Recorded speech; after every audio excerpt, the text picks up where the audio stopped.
भानुखेड़ी के निवासी एक व्यक्ति जो कि ट्यूबवेल ऑपरेटर थे और जिनको बिना कारण बताए उनकी ड्यूटी से निकाल दिया गया और उसके बाद वो जन स्वास्थ्य विभाग के बाहर जो है धरना दे रहे हैं काफ़ी दिनों से। उनसे बातचीत करेंगे क्या पूरा मामला है और क्यों वो धरना दे रहे हैं और उन्हें किस कारण से उनकी जो ट्यूबवेल ऑपरेटर की ड्यूटी है वहाँ से निकाला गया है। यहाँ पर मौजूद है। क्या नाम है सर आपका? जी मेरा नाम सुशील शर्मा है। मैं भानुखेड़ी में ट्यूबवेल ऑपरेटर लगा हुआ था। कितने दिनों से आप सेवा दे रहे थे? कब लगे थे आप? 16 में लगा हुआ था जी। मेरे को 6 साल हो गए जी।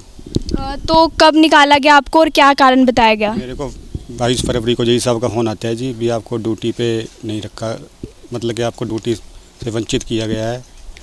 तो कारण इन्होंने कोई मेरे को बताया नहीं है जी। तब मैंने कारण पूछा तो बोल रहा है भी नहीं, आप हमारा को ऊपर से ऑर्डर आए हैं भी आपको ड्यूटी से निकाला गया है जी। इसके बाद आपने कहीं अपील करी कि मुझे निकाल दिया गया, कि किसी दफ्तर में गए? हाँ जी, उसके बाद हम यहाँ अधिकारियों से मिले जी।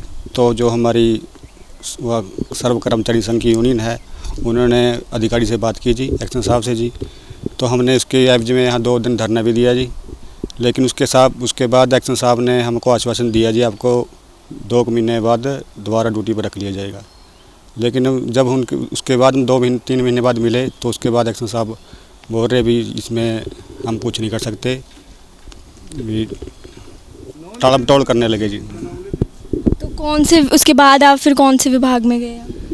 नहीं, उसके बाद धरना दिया था जी हमने, एक्शन साहब से मिले थे जी। एक्शन साहब ने हमको आश्वासन दिया था जी तो भी आपको 2-3 महीने बाद ड्यूटी पर दोबारा रख लेंगे जी। तनख्वाह भी मेरे को दी है 2 महीने की जी।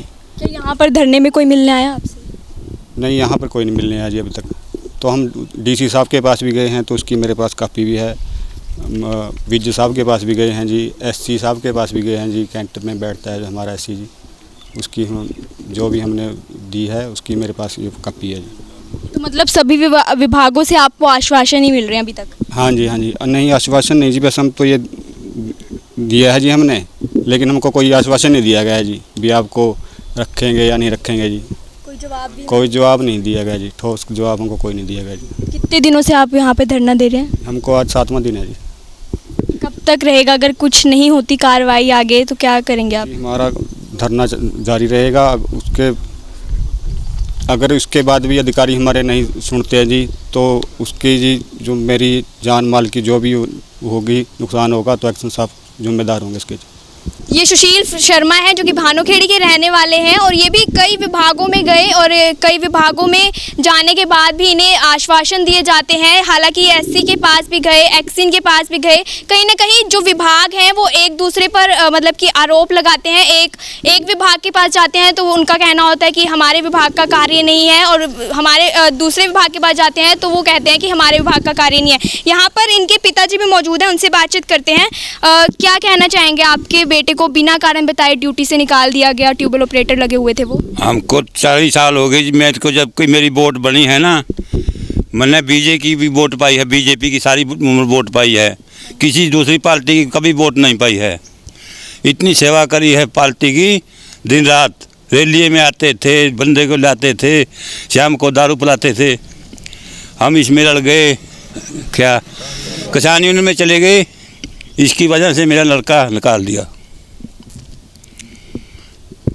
क्या कहना चाहेंगे आप सरकार से? मतलब इस वक्त आप सरकार से खफा हैं? हाँ, सरकार से खफा है। या तो हमारे लड़के को लगाए नहीं, हम तो लड़ेंगे, ऐसी रखेंगे, लड़ाई जारी रखेंगे, धरना धरका रखेंगे। क्या लगता है सुनवाई होगी इस धरने से? सुनवाई तो होगी कैसे नहीं, सुनवाई तो महाराज भी करेगा ना। तो ये इनके पिता थे जो कि इनका कहना है कि इन्होंने हमेशा ही बीजेपी को वोट करी है। उसके बाद जब ये किसान आंदोलन में आए तो कहीं ना कहीं इनका आरोप ये है कि हम किसान आंदोलन में आए, इस वजह से मेरे बेटे को उनकी ड्यूटी से निकाल दिया गया है। तो ऐसी तमाम अपडेट्स के लिए देखते रहिए अम्बाला न्यूज़ अपडेट्स और ट्विटर, इंस्टाग्राम और फेसबुक पर भी इसे फॉलो ज़रूर करिएगा। कैमरा पर्सन राहुल चौहान के साथ मैं दिव्या सिंह, अम्बाला न्यूज़ अपडेट्स।